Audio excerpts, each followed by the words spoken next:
Meu bom dia a todos vocês, meus queridos irmãos. Estamos aqui na nossa sala, nesta manhã de quinta-feira. Sejam muito bem-vindos aqui ao nosso estudo, a nossa lição de hoje. Hoje nós vamos falar um pouquinho sobre fé. E em algumas vezes, quando o Senhor Jesus esteve aqui, Ele fez para os seus discípulos a seguinte pergunta: será que quando eu voltar encontrarei fé na terra? Queridos, esta lição que nós vamos estudar hoje é uma lição que deve ser aplicada também à nossa vida. Será que Jesus está fazendo essa pergunta para mim e para você hoje? Encontrarei fé na terra, no século XXI, nesse momento, em nós que somos cristãos? Muito bem. A lição que nós vamos estudar vai chamar muito bem a nossa atenção, exatamente, queridos, para o momento que nós estamos vivendo. Nós somos ou não iguais aos discípulos no passado? Quero orar com você, vamos orar. Querido Deus, amado bom Pai, damos-te graças, Senhor Deus, por este momento maravilhoso que nós temos de estudar a Tua Palavra e pedimos ao Senhor para que permaneça conosco e faça com que a nossa mente seja iluminada e todas as impurezas seja removida, seja tirado, Senhor Deus, para que a Tua Palavra possa resplandecer. Rogamos pelo perdão dos nossos pecados e nos dê, Senhor Deus, a graça de vivermos de acordo e em harmonia com a Tua Palavra. Em nome de Jesus oramos. Amém. A mensagem que nós temos, mensagem de hoje, nesta manhã, nós temos a leitura de Mateus, capítulo 8, também o capítulo 9, o capítulo 20, e também Marcos, capítulo 2, e Lucas, capítulo 18. Tá? Muito bem. Queridos, essa interrogação de Jesus em Lucas capítulo 8, 18, verso 8, Jesus fez essa pergunta no fim de uma de suas parábolas. Quando o Filho do Homem vier, será que ainda encontrará fé sobre a terra? Como discípulos de Cristo hoje, precisamos ver o que Jesus está procurando.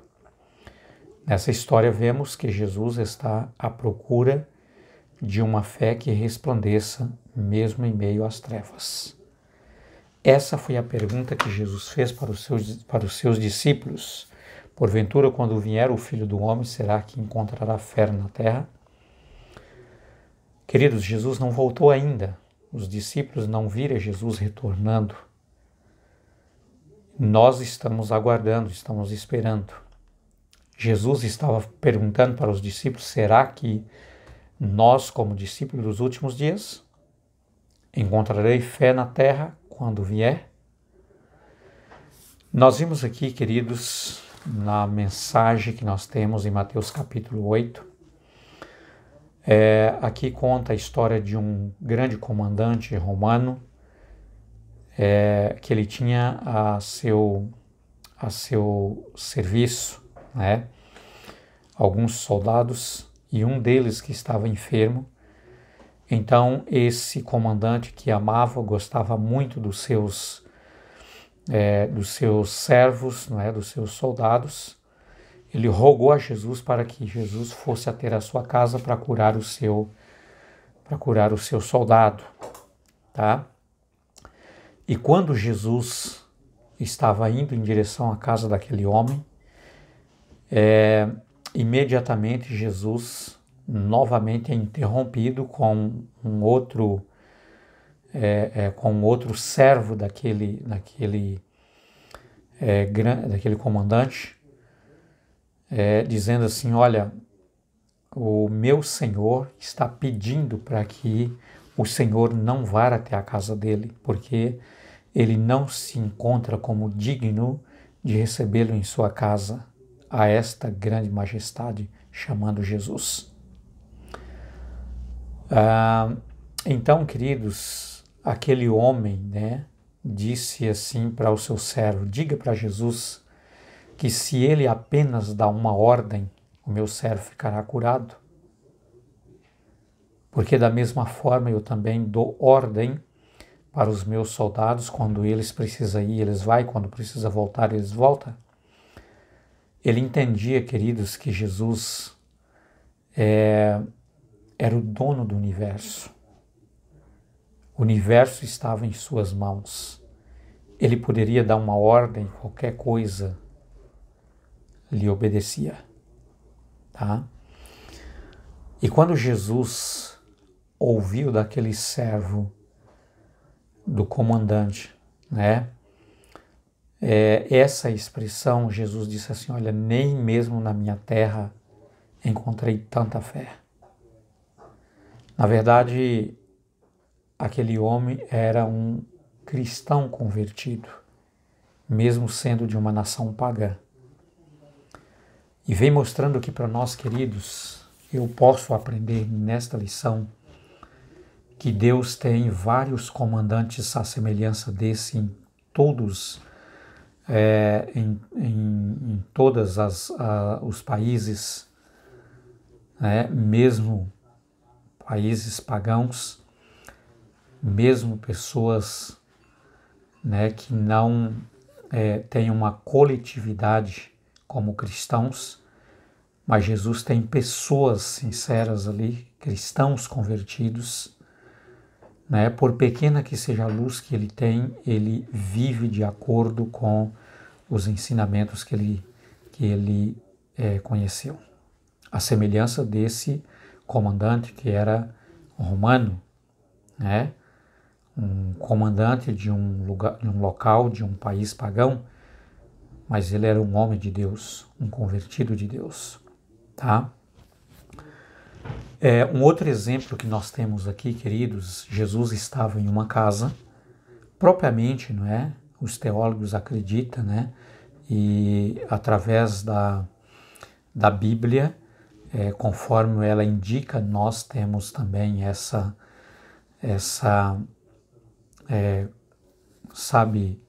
compreensão de que Jesus estava na casa de Pedro no final daquele sábado, tá? E Jesus havia curado a sogra de Pedro, tá? E por esse maravilhoso milagre, uma grande multidão aglomerou ali na casa de Pedro. De tal maneira que a casa não cabia nem para entrar na porta, né? Uma pessoa não conseguia entrar, estava cheia a casa. E ali chegou 4 homens levando um coxo que não andava sobre uma cama. E quando eles chegaram ali, eles foram interrompidos pela multidão que não dava um pequeno espaço para que eles pudessem entrar pela porta. E eles resolveram então destelhar uma parte do telhado da casa, propriamente no local onde Jesus se encontrava, e eles desciam aquela cama com aquele homem que estava aleijado sobre aquela cama em direção a Jesus. E quando Jesus viu aqueles homens fazendo tamanho sacrifício para que conduzir aquele homem a Cristo, Jesus disse para aqueles homens, né? Como é grande a fé de vocês, e pela sua fé, pela fé de vocês, né, perdoados são os pecados deste homem coxo. Agora, como que Jesus olha a fé dos 4 homens, amigos daquele coxo, e Jesus perdoa os pecados daquele coxo? Queridos, aqui nós temos uma lição muito importante para nós. Aquele coxo, ele não poderia chegar até Jesus. Jamais, era difícil, era impossível para ele se locomover e ir em direção a Jesus. Mas ele tinha amigos que o conduziam, que levou até Jesus. Queridos, eu quero aqui, juntamente com vocês, à luz da Bíblia Sagrada, entender que existe pessoas, queridos, que ela só pode ser salva através da sua fé, porque ela não tem fé suficiente, ela está, mergulhada no pecado, ela não consegue sair da escravidão do pecado. Se a sua fé não conduzir esta pessoa a Jesus, na certeza que Jesus pode mudar a vida desta pessoa, ela jamais será salva. Essa é uma lição extraordinária. É possível que você conheça alguém que você olha para ela e vê que é impossível ela sair de onde ela está se não tiver uma mão estendida para que ela possa sair do buraco, sair da cova, sair, daquela lama que ela está mergulhada.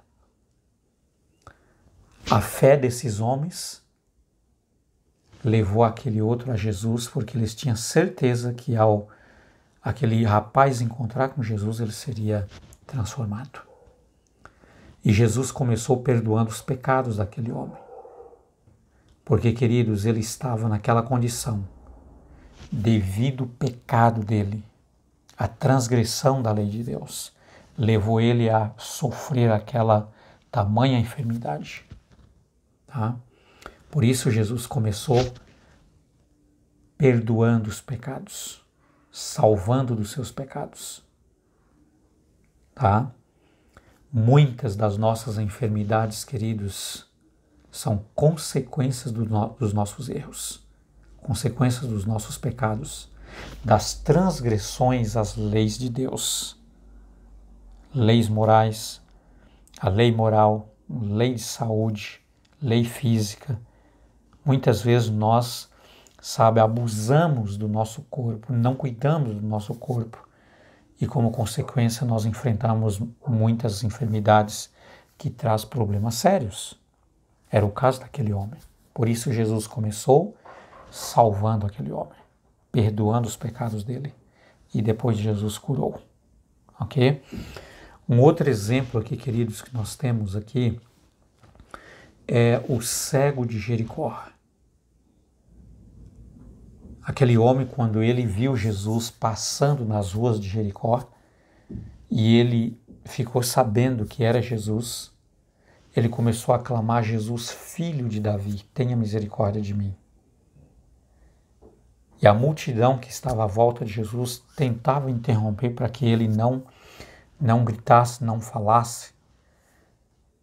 Queridos, sempre que você tenta ir buscar a Jesus, encontrar com Jesus, você pode ter certeza que sempre você vai ter uma multidão tentando te impedir. É uma multidão de problemas, é uma multidão de perseguidores, é uma multidão, levantando contra você no seu emprego. Agora você se tornou crente, se tornou adventista, agora você vai perder o seu emprego por não trabalhar no sábado. Queridos, dentre a família, muitas vezes você vai encontrar uma multidão que tenta impedir você de andar com Jesus. Queridos, lembre de uma coisa: a multidão, na maioria das vezes, é um problema sério. Tá?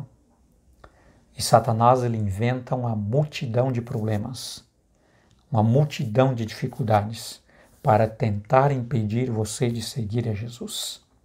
Mas aquele cego não desistia, ele gritava cada vez mais alto: Jesus, filho de Davi, tenha misericórdia de mim. Jesus então chamou aquele cego para se aproximar dele e Jesus perguntou: o que você quer que eu te faça? E ele disse: Senhor, que eu torne a ver. Isso significa que aquele homem, alguma vez na vida, ele já enxergava, ele via, ele se tornou um cego. E aqui, queridos, eu faço essa pergunta e com isso eu termino a nossa lição de hoje. O que você não está enxergando mais hoje? O que no passado você enxergava que era tão importante nos princípios, na palavra de Deus, na Bíblia Sagrada, aquele prazer, a alegria de estudar a palavra de Deus, de frequentar os cultos, adorar a Deus, pregar o Evangelho, falar para outras pessoas do amor de Cristo, eu faço uma pergunta: você ainda está vendo estas coisas hoje? Eu pergunto para mim, será que eu ainda estou vendo essas coisas hoje que era tão importante no passado? Aquele homem pediu para que Jesus permitisse que ele tornasse a ver.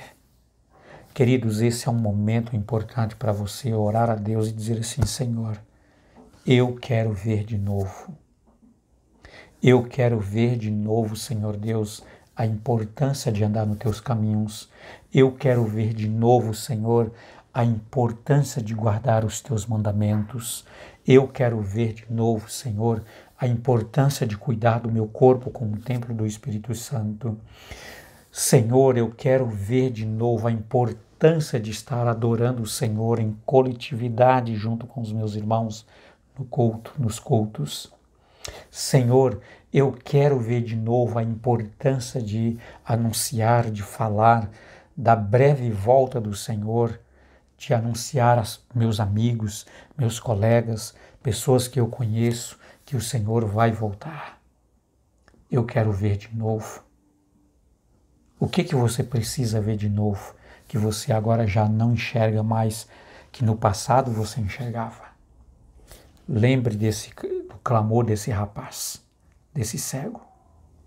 Eu quero ver de novo. E você não está sozinho. Jesus está junto com você e Ele está fazendo esta pergunta para você: o que você quer que eu te faça? Tenha certeza que Jesus está pronto para te ajudar. Tá? Quem sabe você já não tem tanta fé como tinha no passado. Quem sabe o primeiro amor, aquele prazer, aquela alegria desapareceu. Aquele prazer de servir a Deus. Aquele prazer de estudar a Bíblia Sagrada. Aquele prazer de estudar a lição. Aquele prazer de estudar os bons livros do Espírito de Profecia. Quem sabe esse amor terminou, acabou. Aquele prazer de amar o seu semelhante, de amar a sua família. E aí Jesus está dizendo: o que você quer que eu te faça? Responde para Jesus: eu quero ver de novo. Tudo aquilo que eu não enxergo mais, Senhor, eu quero que o Senhor abra a minha visão para que eu possa ver. Eu abraço a você, meu amado. Meu abraço a você, meu amigo, minha amiga. Fique com Deus, tenha um ótimo dia, muito abençoado. Tá? Permita que Jesus aumente a sua fé. A pergunta de Jesus para mim e para você é: quando o Filho do Homem vier, porventura, achará fé na terra? Achará você esperando, aguardando com fé? Que Deus te abençoe. Abra o seu coração para Jesus. Até amanhã com o nosso próximo vídeo.